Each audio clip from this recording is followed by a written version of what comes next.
Why is this Yu-Gi-Oh card banned? Part 81, Painful Choice. Painful Choice is a normal spell that lets you choose 5 cards from your deck, let your opponent pick 1 to add to your hand, then mill the rest. These cards do not have to have different names, can activate their effects this turn, and no, it's not once per turn. So why did it get banned? This might be it. The strongest spell card in all of Yu-Gi-Oh! Released all the way back in 2002, Painful Choice would see play immediately. And mind you, this was a time when the best thing you could do was send all your power spells and make your opponent give you one. The most advanced combo you could do was send Summon Skull then Reborn it. This card was unlimited for 14 days before being limited, then wouldn't be banned for another 3 years. At that point, Chaos Monsters existed, so this card could not only get you your best spell, but also set up your graveyard for Chaos plays. Could this card come back?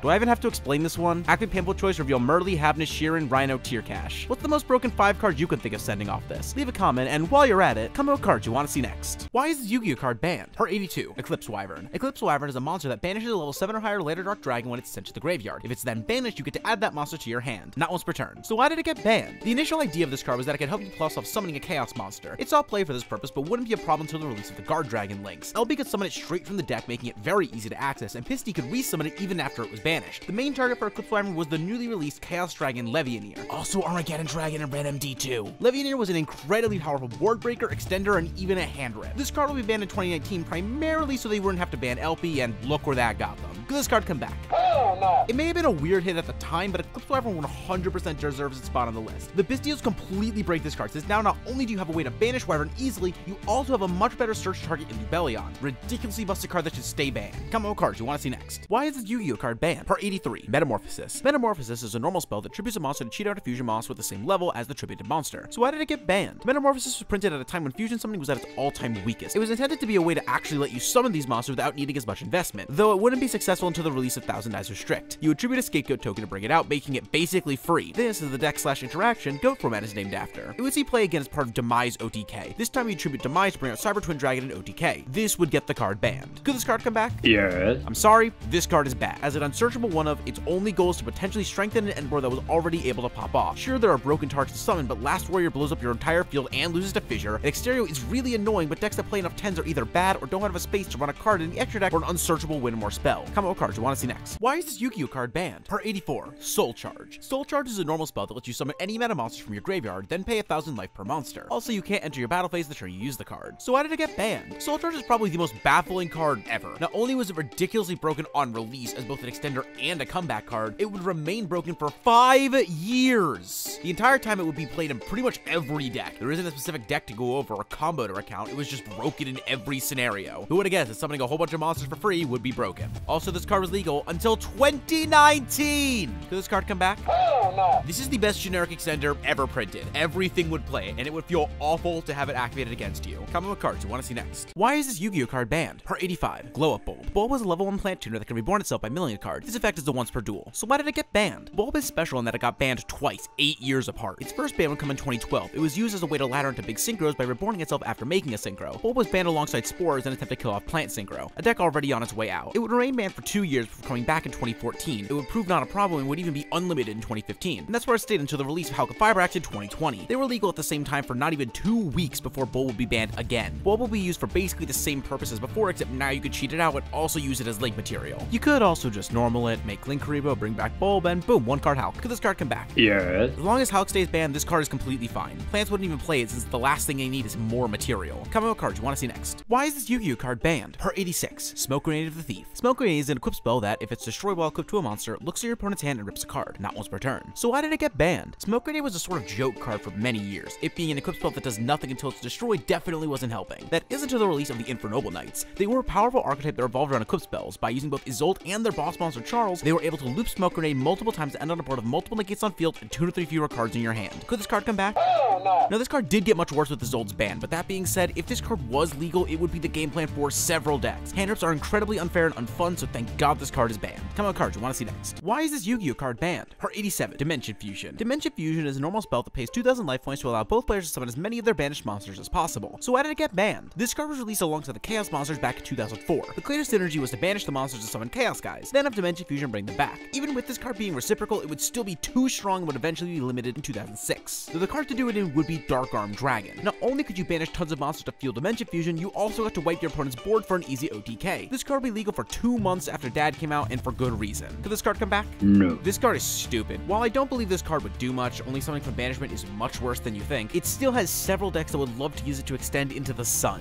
Comment what cards you want to see next. Why is this Yu-Gi-Oh card banned? For 88, Vanitys Cluster Amorillis. Amorillis is a level 8 plant that can only be summoned by its own effect. If it's destroyed, it burns the opponent for 800. During the end phase, it can banish a plant from grave to reborn itself. None of these are once per turn. So why did it get banned? FTKs, yeah! Amorillis still played back in 2010 in plant decks as a recursive big body, but wouldn't see much success during its time. That is until an FTK was found using Topologic Bomber Dragon in 2017. Basically, all you had to do was get Amorillis plus 10 plants in grave and then pass. Amorillis would banish a plant, reborn itself, get destroyed by Bomber Dragon, then burn for 800. The process would repeat 10 times until the opponent lost. Now, this combo was never actually legal in the TCG due to the strange release schedule around this time. Key cards like Summon Sources, Jasmine, and Hulk just weren't out yet, so the card would be banned preemptively to stop the FTK. Could this card come back? Hell no. This FTK is really bad, especially since all the good enablers are banned. However, this is just an FTK card and nothing more, so it has no place in the game. Comment what cards you want to see next. Why is this Yu-Gi-Oh card banned? For 89, Cyberstein. Stein is a level 2 monster that, for the cost of 5,000 life points, can cheat out any fusion monster. Not once per turn, but only ever matter for gimmicky loops. So why did it get banned? Stein was the first ever prize card given out in 2004 and 5 for winning a Shonen Jump Championship, or SJC, and it wouldn't see much initial play because of this. That was until the release of both Cyber Twin and End Dragon. They were just big fusions with a lot of attack. Them being machines also meant that limiter removal could be used as well as Megamorph for huge attacks. On top of that, Stein could be searched by very common cards like Sangan, Tomato, and even Last Will while it was legal. It would be the recipient of Yu-Gi-Oh's first ever emergency banlist in 2006 to stop its OTKs. Stein would actually be unbanned in 2019. It did nothing but add to broken end boards. Cheating out Exterio was a bit too much to handle. It would get rebanned in 2023. Could this card come back? Oh, no. There isn't a healthy use for this card. It's still highly searchable and its targets are still strong as ever. Comment what cards you want to see next. Why is this Yu-Gi-Oh card banned? Part 90, Barrier Statue of the Stormwinds. Stormwinds is a level 4 Wind-Winged Beast monster that prevents both players from special summoning non-wind monsters while it's on field. So why did it get banned? The Barrier Statues are all very old floodgates released all the way back in 2006. Due to their low stat line and limited scope for the time, they would only see niche play. That would be the exact case for Stormwinds. No one played it until the release of the Simorgh link, since it could effortlessly summon it out after you'd already set up your board and no longer cared about the restriction. This would actually lead to the ban of Simorgh, but Stormwind's best deck would be Fluon Deriz, a deck of winged beasts that doesn't special summon. They not only didn't care about its luck, they were able to integrate it into their main combo. Stormwinds would be banned in 2023 and has since been banned in all formats. Did this card come back? Hell no. It's a stupid floodgate. Sure, Simorgh is still banned and Flu would hardly even be rogue with this card, but floodgates like this shouldn't exist. Comment what cards you want to see next. Why is this Yu-Gi-Oh card banned? Part 91, Kaiser Coliseum. Kaiser Coliseum is a continuous spell that prevents your opponent from controlling more monsters than you do as long as you have at least one on field. One thing to keep in mind is that there is no restriction on the user. So why did it get banned? Kaiser was a really annoying card that fortunately was banned before it could ever become a problem. It came out in 2005 and saw very little play for years. The main issue is that it just wasn't good to try and sit on one monster and hope your opponent doesn't have removal. It would see niche play in decks like Bujin, which was able to maintain one monster, Cosmos, since Dark Destroyer can't be targeted, and of course Stun. Now, none of these would be meta breaking, but the card would still get banned in 2016 and has since been banned in all formats. Could this card come back? Hell no. This card has aged very well. There are many decks that are content to sit on an unaffected monster and wait you out, as well as control stun decks that don't play many monsters anyway. And the real kicker is that there is no downside to playing this. Floodgates just make for boring games, so it should stay banned. Comment what cards you want to see next. Why is this Yu-Gi-Oh card banned? Part 92, Summon Limit. Summon Limit is a continuous trap that prevents both players from summoning more than twice, and due to a very weird ruling, summons done before this card is flipped count towards a total, so there's no way to play around it. So why did it get banned? This is one of the strongest floodgates ever, and the crazy thing is that it was just okay for a long time. When this card came out in 2008, most people weren't summoning more than twice anyway. As time progressed, it only aged better and better. Eventually, it would see play in Snake Eye. Snake Eye was a tier 0 combo deck that on top of everything else it did, could out its own floodgates. This would be the final nail in the coffin for Summon Limit, since now they could set up their whole board, flip Summon Limit, then even if you were able to break their board through Summon Limit, they could just remove it and kill you. It will be banned in 2024. Could this card come back? Hell no. Floodgates are stupid, especially ones that remember things that happened before they were flipped. Stupid card, stay banned. Comment what cards you want to see next. Why is this Yu-Gi-Oh card banned? Part 93, Vanitys Emptiness. Vanitys Emptiness is a continuous trap card that stops both players from special summoning, though if any card is sent from your deck or field to grave, it destroys itself. So anything from activating a spell trap or getting a card destroyed or milled would pop the card. So why did it get banned? This is arguably the best floodgate of all time, which is why it might shock you to hear that this card actually didn't see widespread play on release. This is due to the game being slower, players overstating its restriction, and also because Royal Oppression was still legal. It was played for sure, but it wasn't an auto-include until the Dragon Rulers came out. If you flipped Emptiness and they didn't have Blaster plus a fire, they lost on the spot. From then on, the card would be a staple side deck card and sometimes even main deckable. It would stay a very annoying part of the game until it would finally be banned in 2017, 7 years after release. Could this card come back? Hell no.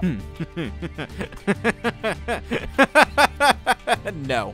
Comment what cards you want to see next. Why is this Yu-Gi-Oh card banned? Part 94, Link Decoder. Link Decoder is a Link one that requires level 4 or lower Cybers as material. If it's sent to the grave as Link material for a monster with 2800 or more attack, it reborns itself but banishes when it leaves the field. So why did it get banned? Link Decoder saw play in various Cyber decks as just another extender, but this time it was a Link 1. It would remain unremarkable until the release of Malice. Malice at this point in time was a powerful Cyber deck that struggled with extension. A hand trap on the normal summon could sometimes just end their turn. That's where Decoder came in. Now if your normal summon got negated, you could link it off for Decoder, banish the name with the Bistio, which Malice was happy to play anyway, resummon the name, and now you have 3 monsters that can be turned into a red ransom or a white binder. And since both their stats lined up, you could reborn Decoder to extend further. Could this card come back? No. Decoder's ban didn't kill Malice, and it wasn't supposed to. It did, however, weaken the deck. This card coming back wouldn't break Malice, but it doesn't need to come back, at least not yet. Comment what cards you want to see next. Why is this Yu-Gi-Oh card banned? Part 95, Mindmaster. Mindmaster is a level 1 Psychic monster that can pay 800 life points and attribute to Psychic to summon a level 4 or lower Psychic from deck, not once per turn. So why did it get banned? At first you might be under the impression that this card was part of some ridiculous FDK, what with it having a non-once per turn effect to summon monsters from the deck, but it was actually banned for its use in a powerful OTK. Mindmaster OTK just needed Mindmaster 2 Psychics on board, as well as Brain Research Lab. You would have Mindmaster keep summoning Psychics, including Destructotron to beat back row, Power Injector to pump up your field, Psychics now to attack twice, finally into Reinforced Human Psychic board to attack twice for 4000 damage each. For 2009, this was incredibly powerful, and the only reason it wasn't played more was because Teledad was just that dominant. Mindmaster will be limited in 2009 and eventually banned in 2011. Could this card come back? Oh no. While historically this card wasn't used for FTKs, it certainly would be now. Cards that just go infinite are not healthy for the game. Comment what cards you want to see next. Why is this Yu-Gi-Oh card banned? Part 96, Royal Oppression. Royal Oppression is a continuous trap that allows either player to pay 800 life points to get a special summon or effect a special summon, not once per turn or even once per chain. So why did it get banned? Royal Oppression is another very old floodgate released in 2003. It wouldn't see much play for several reasons. 1, it had to be flipped preemptively so you couldn't surprise to get a Chaos Sork or something. 2, back removal was very common. And 3, there just weren't enough decks that relied on special summoning. Fast forward to 2010, Synchros now exist, giving a much easier telegraph for when to flip, and special summons are much more common. For this reason, the card would see lots of side deck play in pretty much anything that didn't completely fold to it. However, stopping both players from playing isn't very fun, so the card will be banned in 2011. Could this card come back? Oh no. This is basically just Vanitys Emptiness with no self-destruct button. Absurdly broken card that would only serve to benefit going first. Comment what cards you want to see next. Why is this Yu-Gi-Oh card banned? Part 97, Mirage of Nightmare. Mirage of Nightmare is a continuous spell that, during your opponent's standby phase, lets you draw until you have 4 cards in hand. Then, during your standby phase, it randomly discards cards equal to the amount you drew. So why did it get banned? Mirage is a very old spell released all the way back in 2003 and saw success immediately. The ability to draw 4 cards at will was very powerful even despite the downside. That is if you were even paying the downside. If you were to say MST Mirage Port Resolved, you wouldn't have to discard anything and you would have effectively drawn 4. Similarly, you could negate it with Imperial Order or even just set cards out of your hand with Dust Tornado. Not even mentioning the fact that Sinister Serpent and Resurrection effects also exist. The card will be limited only a month after release, then banned 2 years later in 2005. Could this card come back? Yeah. This card is just a bad going first card. Hypothetically, you could draw 4 hand traps off of it, but if you're playing a deck with lots of hand traps, you likely aren't passing with 0 cards in hand, meaning at best you're drawing 1 or 2 cards during the opponent's standby phase, which is by no means broken. There just isn't a deck that both wants to end on 0 cards in hand and also would have live draws. How about cards you want to see next? Why is this Yu-Gi-Oh card banned? Part 98, Abyss Dweller. Abyss Dweller is a generic rank 4 Xyz that requires 2 4s as material. It has the relevant effect to, as a quick effect, detach a material to stop the opponent from activating effects in the graveyard for the turn. So why did it get banned? Dweller was a stain on the format for as long as it existed. The graveyard has always been an important part of Yu-Gi-Oh! Being able to shut it off for an entire turn is incredibly powerful. The fact that it was both a generic rank 4 and one-sided just pushed it over the edge. The decks to finally do it in were Rizio, a modern rank 4 spam that would effortlessly pump this thing out, and Mermail, a water combo deck that included it alongside their hand loops and Omni Negates. Dweller would be banned in 2025, nearly 13 years after release. Could this card come back? Oh no. This is a one-sided blowout floodgate attached to a generic rank 4. It's criminal it took them this long to ban it. Comment what cards you want to see next. Why is this Yu-Gi-Oh card banned? Part 99, Original Sinful Spoils Snake Eye. OSS is a normal spell that sends any phase card you control to grave to special summon a level 1 fire from deck. You can also banish it from grave for a cycle of Snake Eye or Diabell Star and add a level 1 fire, though you can only use 1 effect per turn. So why did it get banned? If you played Yu-Gi-Oh at any point in 2024, you should be very familiar with Snake Eye, but for those who aren't, Snake Eye is probably the most comprehensive combo deck we've ever seen. It just did everything. Tons of 1-card starters, infinite extension, and crazy follow-up. And almost all of it was due to this card. It was easy to search, summon literally anything you wanted, could plus you off its cost, and also was your follow-up. The card would eventually be banned at the end of 2024 to finally kill Snake Eye after its year-long dominance over the game. Could this card come back? No. Snake Eye would still be very powerful in today's meta. Not tier 0, but definitely strong. I, for one, am still sick of the deck, and many feel the same, so the card should stay banned for the foreseeable future. Comment what cards you want to see next. Why is the Yu-Gi-Oh card banned? Part 100, Card of Safe Return. Card of Safe Return is a continuous spell spell that draws a card every time you summon from grave, not once per turn. So why did it get banned? Released in 2003, this card wouldn't see much play, primarily due to how precious resurrection effects were at the time. However, this wouldn't be for too long. As zombie decks became more powerful during the GX era, so too did this card. Mizuki and Zombie Master were already a good card, but then being able to draw as well was